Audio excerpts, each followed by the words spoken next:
Hi நண்பர்களே, நலம் 360 சேனலுக்கு உங்களை அன்போடு வரவேற்கிறேன். இன்றைக்கி நம்ம வீடியோவில் எதை பற்றி பேச போகிறோன்னா, நம்ம தமிழ் மரபு எவ்வளோ ஆழமானது தெரியுமா? எவ்வளவு ஆரோக்கியத்தை காப்பாற்றும் அப்படின்னு சொல்ல முடியாது. இன்றைக்கி நம்ம பேச போகிறது நம்ம ஊரில் நூற்றாண்டுகளாக பழக்கப்பட்டு வர ஒரு பெரிய வழக்கத்தை பற்றி தாங்க. அதுதான் வாழை இலையில் உண்பது. ஆனால் இது வெறும் பழக்கம் மட்டும் இல்லை நண்பர்களே, இது ஒரு இயற்கை மருத்துவம்னு சொல்லப்படுது.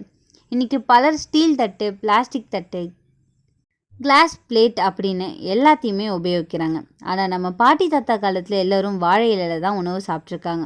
ஏன் தெரியுமா? அதுக்குள்ளே ஆரோக்கிய ரகசியம் அவ்வளவு இருக்குது. அது என்னென்னன்றதை பற்றி இன்றைக்கி நம்ம விரிவாக தெரிஞ்சுக்க போகிறோம். அதுக்கு முன்னாடி நலம் 360 சேனலை சப்ஸ்கிரைப் பண்ணாதவங்க சப்ஸ்கிரைப் பண்ணிக்கோங்க. மறக்காமல் பக்கத்தில் இருக்க பெல் ஐக்கானை ப்ரெஸ் பண்ணிக்கோங்க. வாங்க வீடியோக்குள்ளே போகலாம். இந்த வாழை இலையில் இயற்கையான ஒரு மெழுகு படலம் இருக்குங்க. இது உணவில் இருக்கிற சூட்டினை சமப்படுத்தும். இந்த மெழுகு உணவோடு கலந்தால் அது மிக சிறிய அளவில் பாலிஃபினால்ஸ் உடலில் சேரும். இது நம்ம உடலில் ஆன்டி ஆக்சிடென்ட் பண்பை கொடுக்குது. அதாவது மூட்டு சுளுக்கு, வயிற்றுப்புண், இரத்த அழுத்தம், சர்க்கரை நோய் போன்றவற்றை தடுக்கப்படும். இன்னொரு சுவாரஸ்யம் என்னென்னா, வாழை இலையில் சாப்பிடும்போது அந்த இலையோட வாசனை அதோட பசுமை உணவோட கலக்குது. அதனால் நம்ம உணவின் சுவை, மனம், நச்சுத்தன்மை குறையுமாகும். சாம்பார், ரசம், பொங்கல், வடை எல்லாத்துக்கும் அந்த இலைக்கு தனி சுவை இருக்குது. வாழை இலையை பயன்படுத்தி சாப்பிட்றவங்களுக்கு நோய் வர்றதில்லைங்க. இது என்னைக்காவது யோசித்து பார்த்துருக்கீங்களா? வாழை இலையில் தொடர்ந்து உணவு உண்டு வந்தால் தோல் பளபளப்பாகும், உடல் நலம் பெறும், மந்தம், வலிமை குறைவு, இளைப்பு போன்ற பாதிப்புகள் நீங்கும். அழல் அப்படின்னு சொல்லப்படுற பித்தமும் தனியும். நம்ம பாரம்பரியத்தோடு நெருங்கிய தொடர்புடையது தான் இந்த வாழை இலை. விருந்துகள், விழாக்கள், திருமணம் உள்ளிட்ட வைபவங்களில் இதில் உணவு பரிமாறும் மரியாதையின் வெளிப்பாடு நடந்துக்கிட்டு தான் இருக்குது.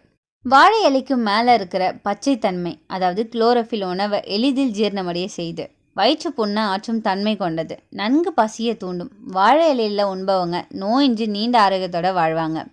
தெய்வீக மரமாக கருதப்படும் வாழை மரத்தோட இலையில் விருந்தோம்பல் செய்வது தமிழர்களின் பாரம்பரிய கலாச்சாரமாகும். அதோட நன்மைகள் என்னென்னன்றதை பற்றி இப்போ நான் சொல்கிறேன். ஆரோக்கியமான உணவுகளை வாழை இலையில் விட்டு சாப்பிட்டு வந்தோம் அப்படின்னா நீண்ட ஆயுளோட மகிழ்ச்சியாக வாழலாம். வாழை இலையில் உள்ள குளோரோஃபில் அல்சர் மற்றும் தோல் நோய்கள் வருவதை தடுக்கும். தோல் ஆரோக்கியம் காக்கவும் உதவியாக இருக்குது. இரத்தத்தை சுத்திகரிக்கும். சிறுநீரக கற்கள் உருவாவதை தடுக்கும்.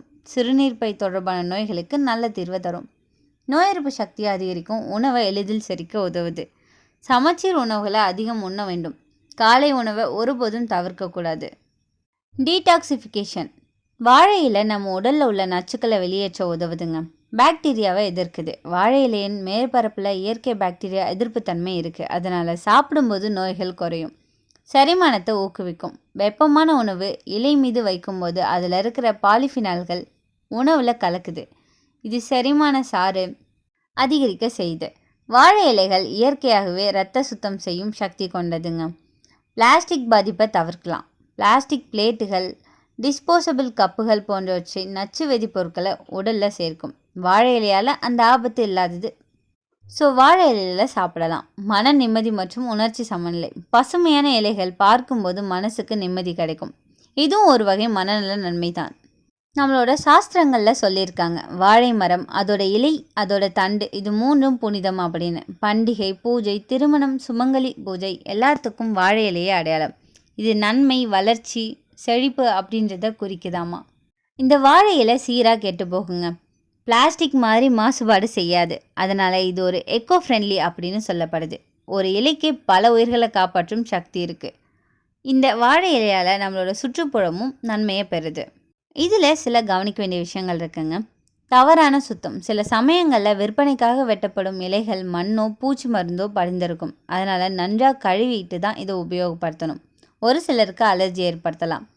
மிக அரிதாக சிலருக்கு இலை வாசனையிலோ அல்லது மெழுகில் உள்ள பொருள்கள்லையோ ஒவ்வாமல் இருக்கலாம்.